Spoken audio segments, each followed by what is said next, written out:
venire a presentare questa antologia, che è sempre Natale a Venezia ma è ogni anno diversa. Quest'anno Natale a Venezia è musica sull'acqua, e poi leggiamo un pezzettino anche del perché abbiamo scelto di dedicare l'antologia di quest'anno alla musica. Io sono Elisabetta Tiveron e curo questa antologia da 6 anni con Caterina Schiavon, che questa sera non è qua, è a Torino, ma vi saluta. E come ogni anno i diritti di autore dell'antologia, delle vendite, vanno per uno scopo benefico, e anche quest'anno i diritti d'autore vengono devoluti a Casa Famiglia San Pio X, all'Istituto Casa Famiglia San Pio X, che ha la casa di accoglienza per mamme e bambini in difficoltà alla Giudecca e a Mestre in via di trasferimento a Marghera. Io non mi dilungherei troppo e avrei piacere di leggervi le note di programma di questa edizione, per portarvi proprio direttamente nel vivo e raccontare così perché abbiamo scelto questo tema quest'anno. Venezia è una città musicale, per la sua conformazione unica, così facile alle armonie sonore spontanee, e per la sua storia, a cui la musica si intreccia prepotentemente. Tra il 5 e il 700 si ritrovò a essere l'autentica capitale europea della musica, il luogo in cui accadevano cose di portata epocale. A Venezia il non veneziano Claudio Monteverdi dette forma al melodramma, passaggio fondamentale nella storia della musica. Fu sempre a Venezia che nel 1637, quando ancora gli spettacoli musicali ovunque andavano in scena all'interno di spazi privati, aprì i battenti il primo teatro d'opera pubblico, accessibile a tutti. Antonio Vivaldi, veneziano, compose pagine di tale suggestiva celebrità da farlo assurgere a simbolo quanto il campanile di San Marco, il ponte di Rialto, le gondole. Erano veneziani Benedetto e Alessandro Marcello, Tommaso Albinoni, Baldassare Galuppi, ma la città attraeva anche compositori foresti, tutti accomunati dalla capacità di unire rigore e invenzione, solennità e leggerezza. E la storia non si è fermata lì. Tra Cagli e Campielli, ma anche nei quartieri cittadini della terraferma, in particolare a Mestre e a Marghera, con l'imprescindibile apporto delle esperienze legate al mondo operaio, alla contestazione e alle battaglie sociali, si è continuato a produrre e rinnovare musica, con figure di primo piano anche in epoca moderna e contemporanea. Non è un caso che proprio a Venezia ci sia la Biennale Musica, luogo di incontro internazionale, laboratorio di ricerca.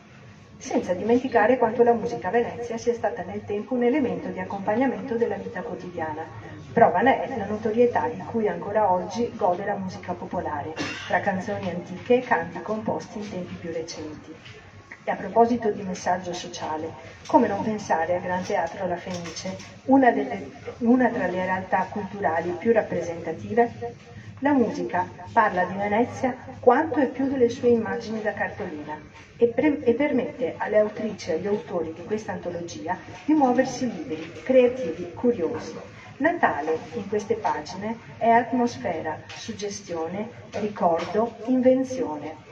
È il momento in cui la musica interiore di ciascun personaggio si intreccia con la colonna sonora della città e si fa racconto.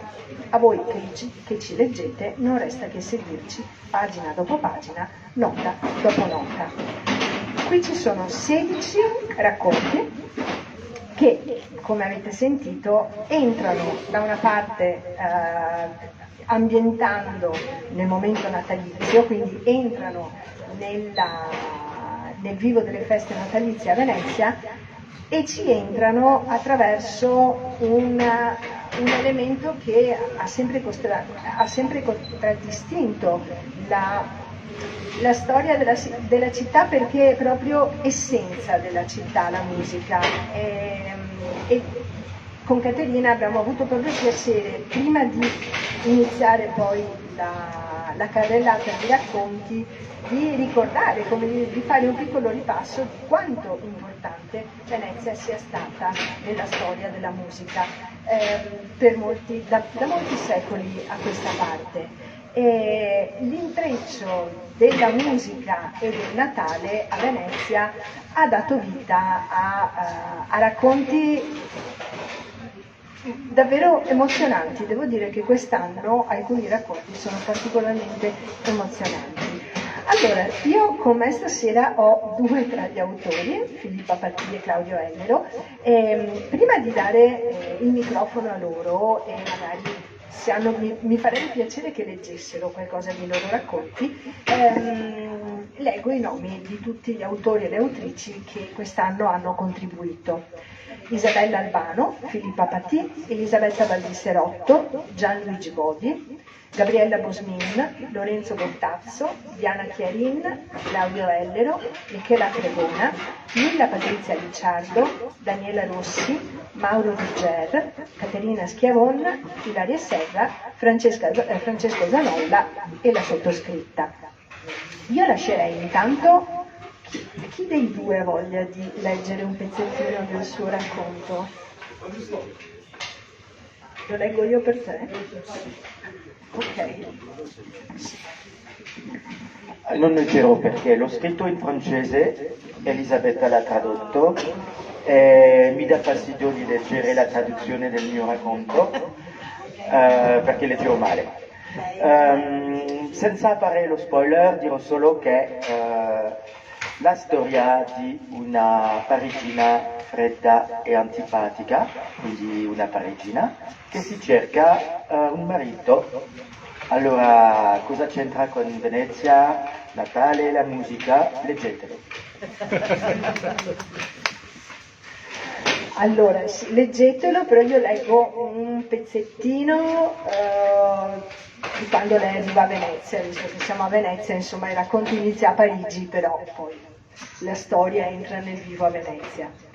La mattina di venerdì 23 dicembre 1988, Sabine scese dal treno notturno alla stazione di Santa Lucia a Venezia, tenendo in mano la valigia e nell'altra il violino nella sua custodia. Una bella luce d'inverno inondava la città lagunare, che fino a quel giorno era per lei solo una leggenda. A bordo del vaporetto che la portava a San Marco cominciò già a dare un'occhiata a tutti gli uomini dal fisico e dall'età accettabili e contava sul suo intuito per riconoscere la persona giusta. Secondo quanto predisposto dall'agenzia di viaggi, si presentò alla reception dell'Hotel Tiepolo in Camposanti Filippo e Giacomo, tra la chiesa di San Zaccaria e Palazzo Ducale. La hall era un piccolo salotto accogliente con al centro un albero addobbato con palline e ghirlande d'oro e d'argento.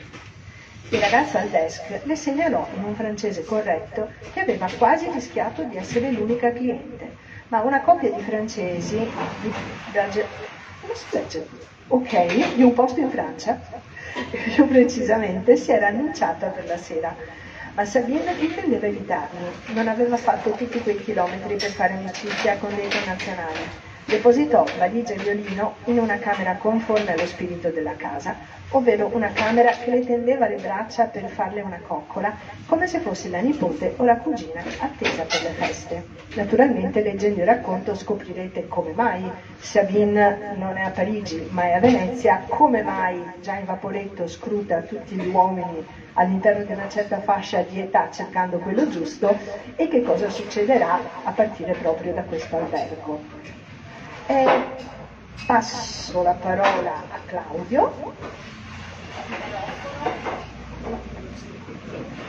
Buonasera a tutti intanto. Una piccola premessa sul mio racconto, poi magari ve ne leggo due pezzetti, adesso non so quanto tempo ho, ma due brevi parti. Non riesco purtroppo mai ad essere molto leggero in quello che scrivo, in quel poco che scrivo in realtà. Questo racconto parla di un migrante, non è definito da dove venga, non neanche bene quale sia la sua lingua, ma è un migrante fuggito probabilmente per le guerre, che ha iniziato un viaggio, una fuga, in cui però ha perso i suoi compagni di viaggio, cioè sua moglie e sua figlia. L'unica cosa che è rimasto a lui, musicista nel suo paese di origine, è il violino. quindi da migrante profugo qui a Venezia, dove è stato accolto da una cinquantenne all'incirca che l'ha accolto e l'ha aiutato in qualche forma, secondo me, a rinascere. Il racconto è diviso sostanzialmente in due parti, cioè, ho sofferto un po' nel scriverlo perché a me piace la poesia e non volevo però scrivere qualcosa che strizzasse troppo l'occhio alla poesia. Però c'è una prima parte che è scritto più in prosa e la seconda, e adesso vi spiego perché, io dico la riga più che il verso spezzato, perché sentivo più vicino a quello che volevo esprimere in quel momento, perché nella seconda parte in realtà questo musicista fa un concerto qui a San Boldo, un concerto per la persona che lo ospita e per le poche persone che sentendo la musica si avvicinano. E quindi secondo me in quel momento lì, in quel momento in cui suona e si racconta, ovviamente è un racconto che fa probabilmente a se stesso, perché deve tirare fuori i suoi problemi, quello che era rimasto dentro, in realtà in quel momento lui sta suonando, quindi la riga spezzata mi sembrava che stesse meglio nel ritmo che io avevo nella mia testa o nella mia voce mentre me lo rileggevo. Ve lo leggo, poi se c'è qualcos'altro magari vi aggiungo.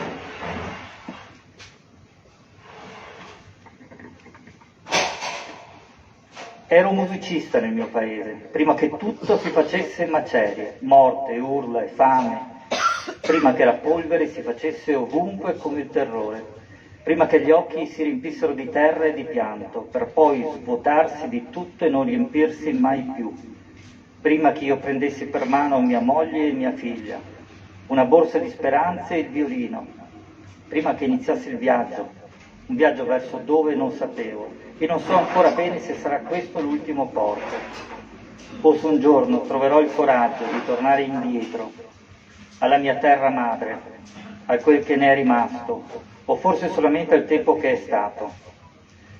Sì, ero musicista nel mio paese, ma oggi non sono che un profugo, un migrante salvato in questa terra, da questa casa, e che benedetta sia.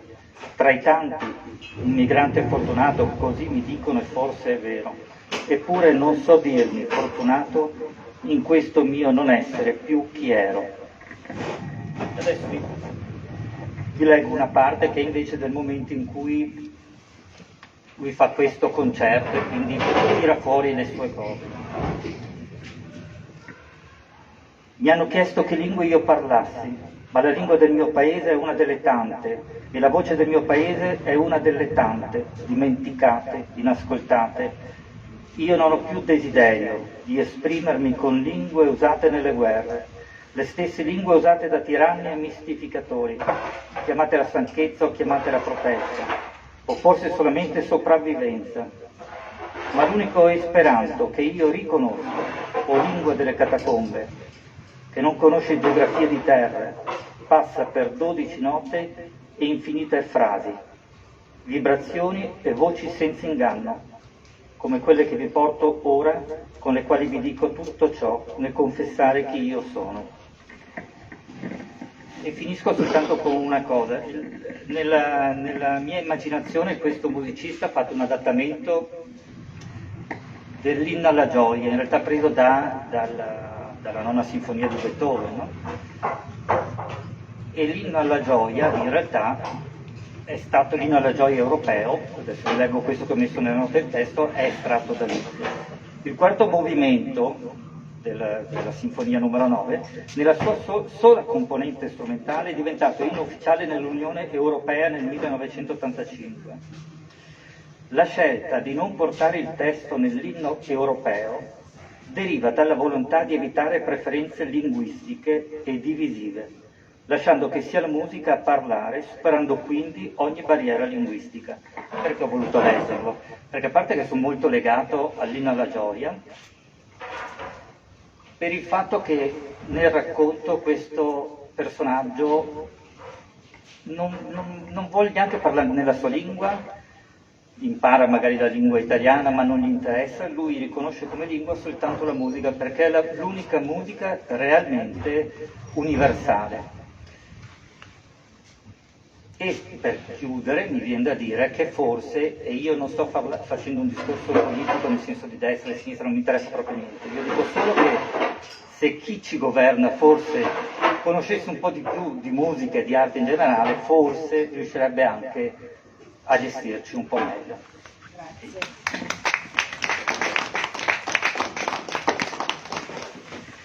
Grazie Claudio. Io devo dire che quando mi è arrivato il racconto di Claudio ho avuto delle difficoltà ad arrivare fino alla fine, perché ho pianto dall'inizio alla fine, quello che ho letto è un racconto bellissimo.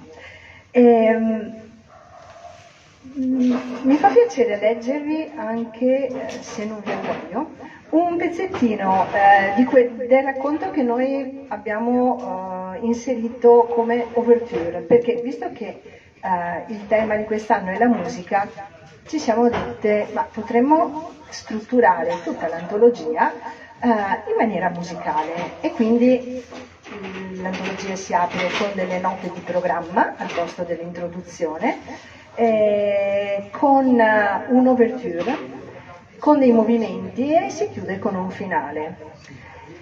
L'ouverture l'ha scritta una nostra amica, che forse anche qualcuno di voi conosce, Ilaria Serra, che è veneziana ma vive in Florida, insegna alla Florida Atlantic University e sarà qua tra l'altro tra pochi giorni,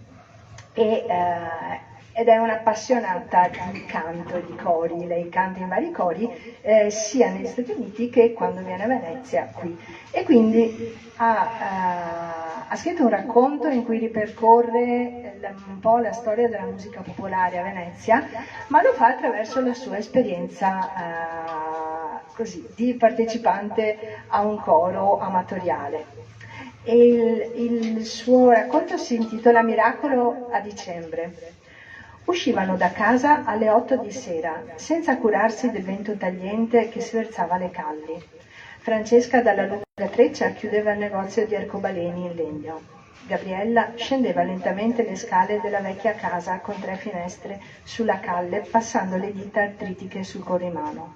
Teresa chiudeva il libro nella biblioteca dell'Iveser e prendeva il traghetto della sera. Elisabetta metteva l'ultima firma alla ricetta medica e usciva nella fredda ombra di Borgoloco. Enrica lasciava l'antica farmacia Santa Fosca portando nelle narici i profumi di Vidal. Andreina aspettava Marina perché dovevano parlare del prossimo incontro di lettura al Circolo mentre percorrevano Strada Nova. Tutte ci dirigevamo verso la sede del Circolo Arci a Santa Sofia nella notte dicembrina. Faceva freddo tra quelle mura umide da dove un Che Guevara e un Mao Zedong in cornice guardavano soddisfatti. Un po' mi veniva da ridere sentendomi tra l'acqua santa e il diavolo, io che ero appena uscita dalla messa della sera ai frari, dove avevo salutato l'angioletto musicante ai piedi della Madonna nel bellissimo trittico di Giovanni Bellini. Era la musica a unirci, con le nostre voci poco impostate, ma sicuramente molto ispirate. Cantavamo in georgiano, in sardo, in veneto. Uno dei canti che ci sembrava di capire alla perfezione, anche nei doppi sensi, era proprio un'antica canzone veneziana che una donna cantava all'amato, farcita di sensuali topoi poetici.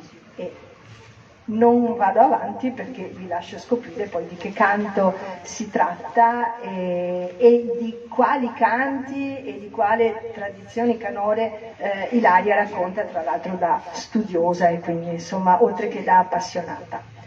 Chiedo quanto tempo abbiamo, siamo giusti? Ah beh, ora perfetto. Quindi ancora no, allora ancora una volta ricordo i diritti d'autore sono devoluti all'Istituto Casa Famiglia San Pio X. Quindi chi volesse acquistare il libro qui ci sono copie.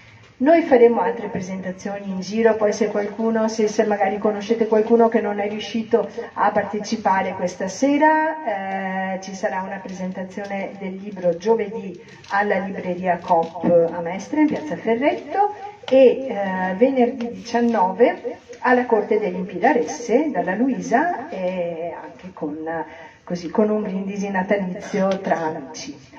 Quindi io ringrazio anche a nome di Caterina Schiavon, che è con me la curatrice dell'antologia, e da parte di Silvia Ramasso di Eneos Edizioni, che è la casa editrice che pubblica Natale a Venezia. Ringraziamo come sempre, come ogni anno, dell'ospitalità le amiche e gli amici dell'avamposto, e naturalmente ringraziamo tutti voi che siete così venuti a trovare le nostre storie, gli autori, e niente, direi che ci diamo appuntamento, mi sa, per l'anno prossimo, e buone feste da parte di chi appunto questa sera non è qui con me.